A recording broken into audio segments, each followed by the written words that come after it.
이 양성 것을 일목교회 가지고 질문해 주셔서 감사합니다. 이제 발제 시간입니다. 오늘 발제는 세 개를 할 텐데요. 첫 발제는 본회의 편찬위원이신 김상환 박사님께서 영상 조영기 목사의 신화가 영상이라는 제목으로 발제해 주시겠습니다.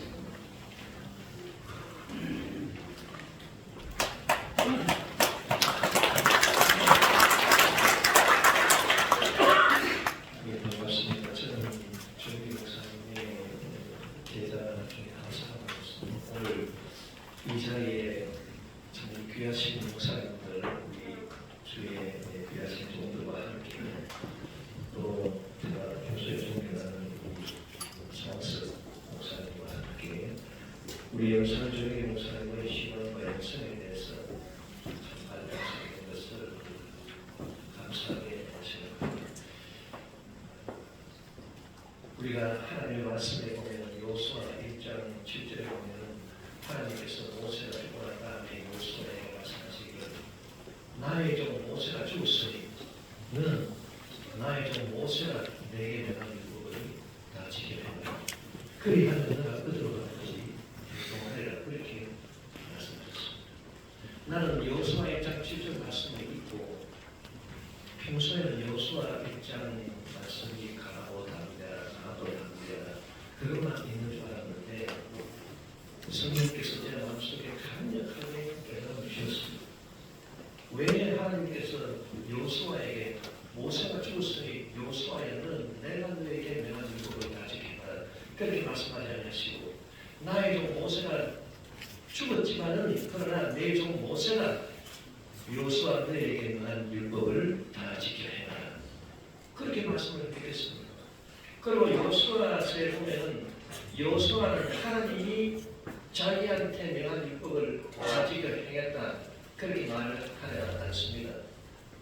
요수아는 하나님이 모세에게 명하셨고 모세가 자기에게 명한 것을 다 지켜 행하였더라. 이것이야말로 우리 교회사에서 볼 수 있는 그런 전통이라고 생각하는 것입니다. 전통이라고 하는 것은 연결, 후대로 연결되는 것입니다. 제가 소로몬에서 공부할 때 교회사의 그 신앙의 그 전통이라고 하는 것을 한마디로 말해서 라틴어로 노반 세드 노베 새로운 것은 안 된다. 그러나 새롭게 해야 된다. 이것이 원리인 것입니다. 하나님께서는 이 세상을 보시고 이 세상에 필요할 때마다 새로운 전통을 세우셨습니다. 중세 때는 가톨릭 전통이었지만 그러나 16세기에 들어와서 하나님이 보시고 이 세상에 개혁주의가 필요합니다. 그래서 16세기에 위대한 주의종 깔멘, 장 깔멘을 세워서 지금도 장로교를 이루고 있습니다.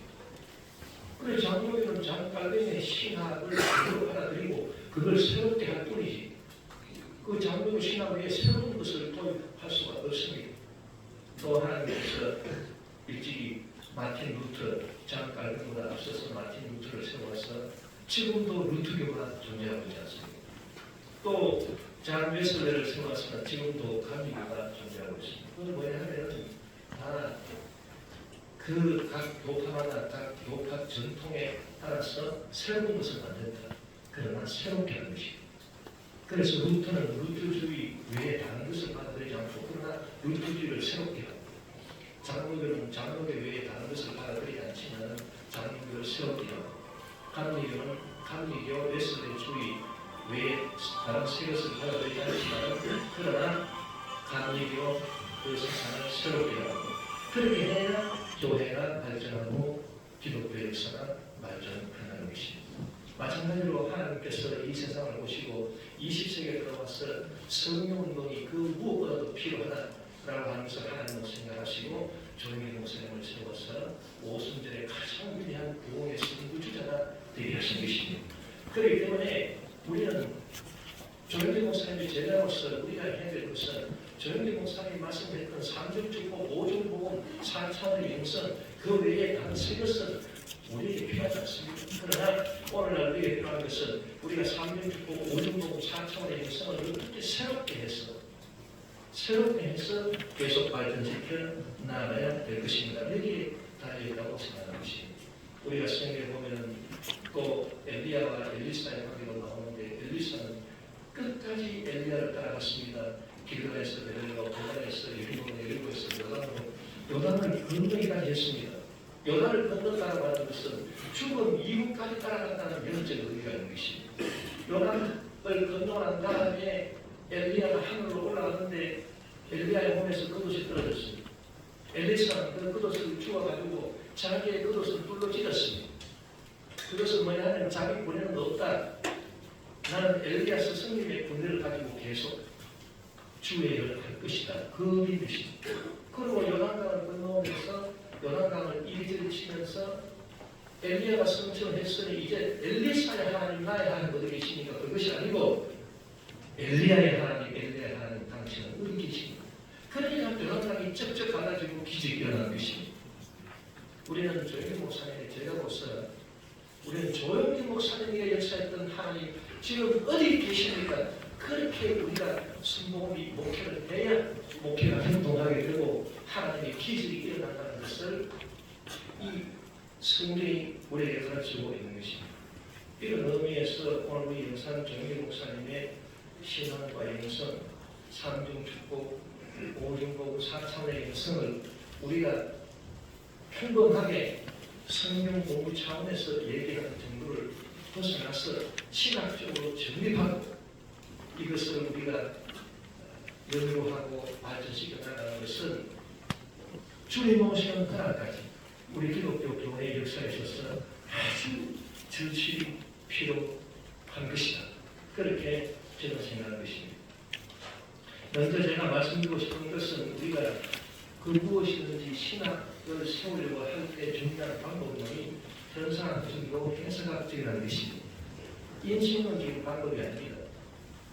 인식론과 현상학이 어떻게 다르냐 설명하기 참 어렵지만 간단하게 쉽게 말씀드리면 인식론이라고 하는 것은 요소를 따로따로 하나하나씩 보는 것입니다. 그러나 현상학은 하나하나 보지 않습니다. 전체로 엮어서 봅니다. 우리가 성복음의 삼중축복, 조영희 목사님 말씀했던 삼중축복을 우리가 올바르게 해석하려면 영혼이 잘 되는 복, 번차가 잘 되는 복, 몸이 강건해지는 복, 이 세 가지를 따로따로 놓고 인식론적으로 보면 안 됩니다.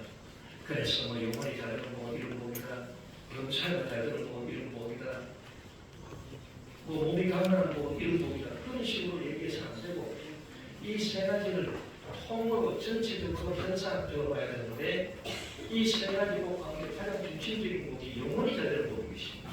그래서 영혼이 잘된 같이 범사에 되고 강건하기를 내가 강조합니다. 그래서 영혼이 잘 되는 복이 어떤 복이고 이 복이 어떻게 범사에 잘 되는 복에도 영향을 주고 그 다음에 몸이 강건하게 되는 복에도 영향을 주느냐 이 연결 고리를 파악을 해야 삼중축복이 올바르게 파악이 신학적으로 될 것이다. 그렇게 생각하는 것입니다. 그래서 이 삼중축복은 무엇보다도 영혼이 잘 되는 것, 영혼이 잘 된다고 하는 것은 하나님과의 관계가 잘 된다. 관계를 통해서 내 존재가, 관계를 통해서 내가 행동하는 것이 다름이 아니다. 그렇게 핵심적으로 말씀드릴 수가 있을 것입니다. 오중복음도 마찬가지입니다.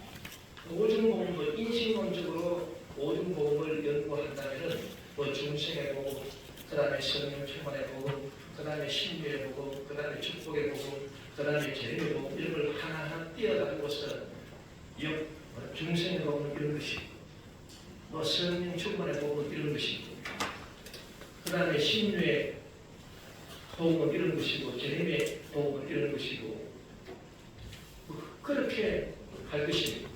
그러나 그렇게 해서는 안 되는 것입니다. 가장 이 5가지 복음 가운데 핵심적인 복이 성령 충만의 복음인 것입니다. 그래서 성령 충만의 복음을 중심으로 해서 우리가 중생의 복음도 살피고 성령 충만의 복음이 중생에 어떻게 영향을 미칩니다.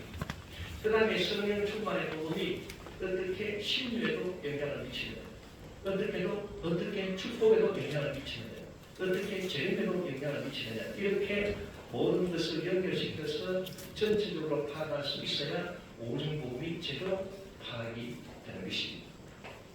많은 사람들이 오중복음을 이렇게 파악하지 않기 때문에 오중복음은 성결교, 사등복음, 중생, 성결, 신유, 제비 여기다가 그냥 하나 축복의 복음을 더하는 것을 기나지 않는다.